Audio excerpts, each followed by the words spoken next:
Welcome back to World History with Mr. McCall. Today what we're talking about in world history is the achievements of the Gupta Empire.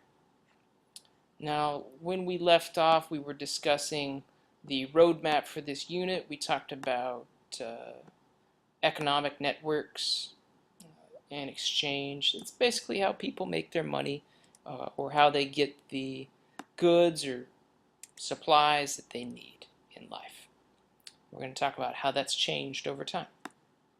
Well, what are we going to start with? Well, we're going to start with the achievements of the Gupta Empire. Well, what in the world is the Gupta Empire? Well, that is an empire that covered most of modern-day India, around 300 to 550 current era. So let's go ahead and get started. Well, the first thing we need to know is we need to know our essential question. What do we need to know for the test, right? Well, this is the essential question. Why is the period during the Gupta Empire known as a golden age? So you need to know why historians consider this Gupta Empire to be part of a golden age. Now, to be successful, you have to know the vocabulary. The Gupta Empire, we've already kind of discussed. It was an empire hundreds of years ago in northern India,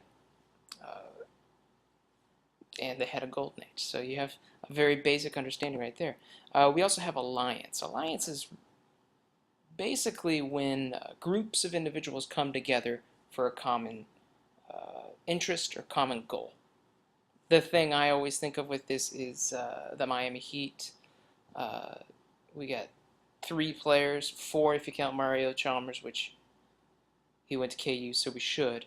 So we have these players that come together and they make sacrifices. Maybe they could have made more money elsewhere, but they make sacrifices because they have a common interest. What's that common interest? They wanted to win championships.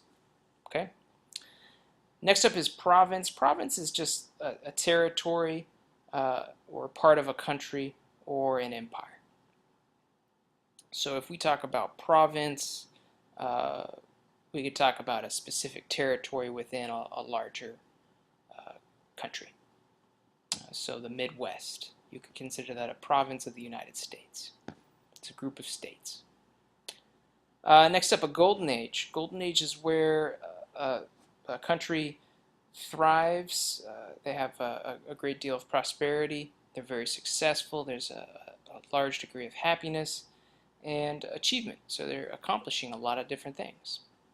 The Gupta Empire was part of a golden age. So we need to know what a golden age is. And finally, philosophy. Philosophy is just a theory or a set of beliefs or values that you live your life by. All right, so that's the key vocabulary. What are the different lessons that we're going to be studying? So you'll be seeing videos related to these different lessons.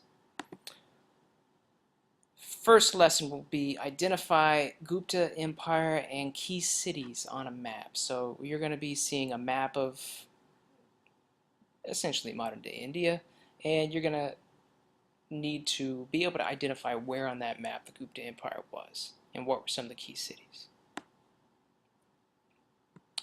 Next up, we're going to define the characteristics of a golden age, very similar to when we define the characteristics of a civilization. We're going to look at a golden age. What is required for something to be considered a golden age? We're also going to describe the important traditions of ancient India. We're going to talk about their universities, their literature, their painting and sculpture, their metalwork, their mathematics, and their roads. Their roads play a very important role. And finally, we're going to explain why the period during the Gupta Empire is known as a golden age. All right, so that is the achievements of the Gupta Empire unit lesson that we will be studying.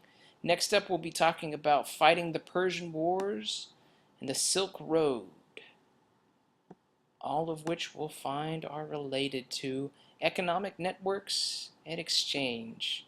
This is World History with Mr. McCall. Hope this has been edifying. Take care.